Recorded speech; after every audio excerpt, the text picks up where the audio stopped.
Hello, thank you for joining us. I'm Maggie Longus. I'm Executive Director of Downtown Ashland Association. Um, I am proud to offer this series of business workshops along with our partner, Dominion Energy Innovation Center. And today we have presenter Doug Carleton, who is the chairman of BizWorks, an incubator program in Chesterfield County, Virginia. He's also a mentor for Startup Virginia and for startup businesses at Dominion Energy Innovation Center. So thank you for joining us, Doug, and for sharing your experience. Thank you, Maggie. It's a pleasure to be here. So today we are continuing in our series talking about evaluating your business plan post-pandemic. And we are going to talk about particularly identifying your business's strengths and weaknesses and how that can help you forecast for 2021 and beyond. So walk us through it, Doug. What kind of strengths and weaknesses are we talking about? That's an interesting question, but it's something that probably a lot of small business owners have never thought that much about. But because of the pandemic and the differences in buying and so forth, the first question that came to my mind, which you see on the outline, is what do you really do best? And what do you not do best? It could be that if things have gone fairly well, you haven't really thought about looking at it in detail, but it could be that you've been doing some things that were really good that have made a big difference, but the other stuff, everything just sort of melds together. So perhaps a much more detailed look at your business. Like, for example, how much if you've got some things you do really well and some things that you don't do that well, but they're fine, how much energy do you spend on things that may not generate that much sales or profitability, as you see from in the next bullet there? So a really hard look at the segments of your business, or even if you're a small retailer or a small shop or something like that, are there things that regularly sell better, other things that sell okay, but because it all melds together into your sales number, everything is fine. But then on the other hand, suppose you start looking at it and certain things that you sold have generated more profitability. You really know almost item by item how much profit certain things make. How much time do you spend? How much money do you spend? For example, if you had, let's just use a 50-50 split. If the money you spend to buy the 50% of your inventory or your product or your services that do really well, and you spend the same amount of money for the other side, perhaps if you really understand what you do really well or what you really sell well, you allocate more money to the stuff that's doing well and less money to the other side of the ledger, so to speak. And also it gives you the time to spend on the things that you do better. And so that's pretty important. And over the years, because I was an SBA lender for 12 years, people don't think about that.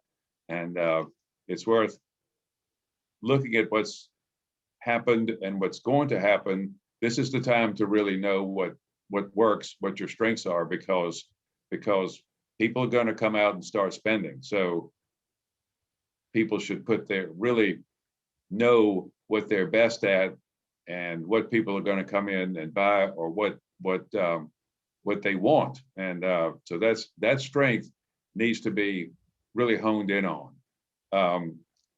Do you really know why people come to your business?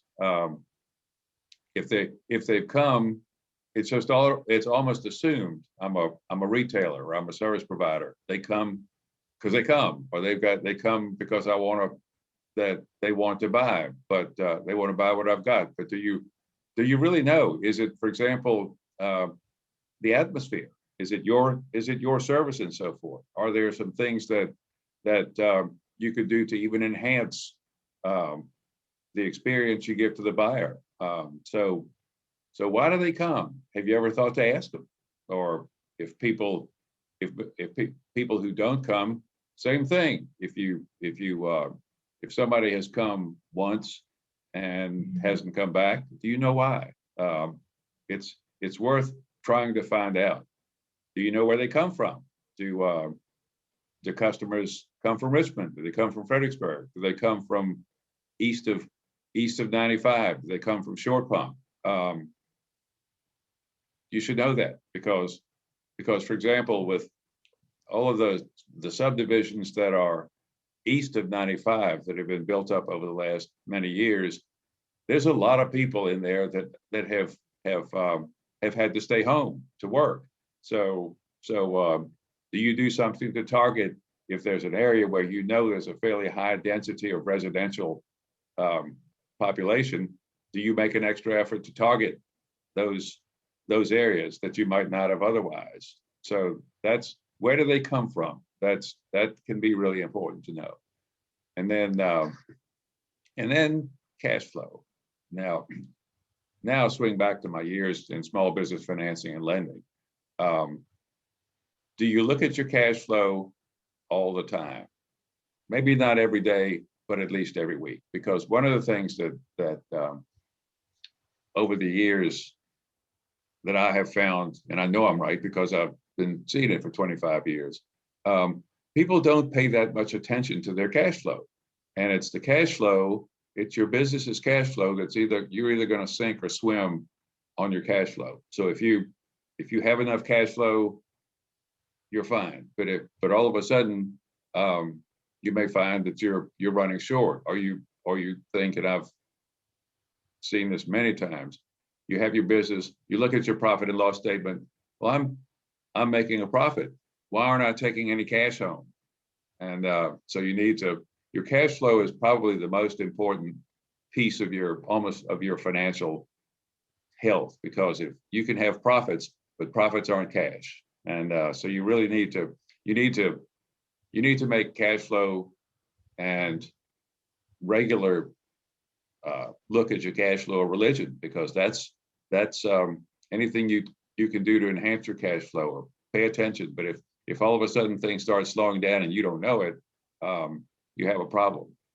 So that's where, as we look forward, let's go to the next slide, Maggie.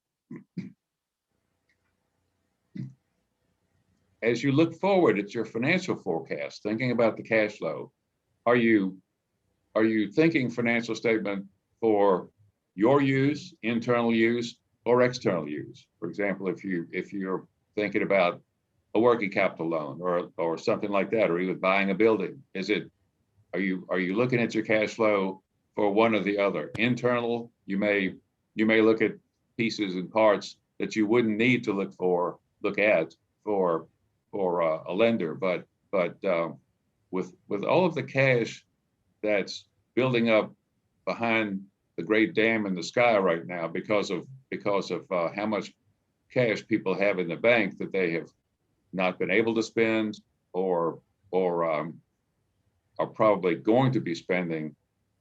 You need to understand that, because it may be, suppose you have a sense that business is going to really pick up. Do you have enough inventory? Do you have enough people? For example, if you had to lay off a couple of people or something like that, can you get them back? Do you have enough money? Do you have enough cash to hire them back? And so knowing your cash position and understanding what the future is going to be, like 6 to 12 months projections. So what's going to happen in the next 6 to 12 months if the economy really takes off, which I believe it will. That cash number is going to enable you to buy enough inventory to pay help. So in terms of your financial forecast, the things we've been talking about, and especially your cash flow, is going to make a critical difference. So you really need to do a 12-month cash flow projection. And small business owners, and even not so small business owners, hate to do cash flow projections.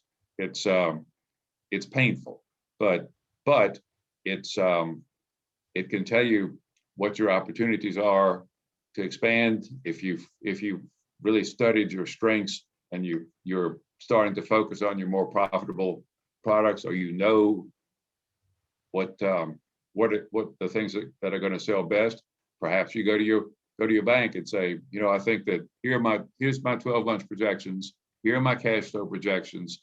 I predict that I'm going to have to buy more inventory particularly of these things that have always sold well. And here's how I'm going to pay the loan back.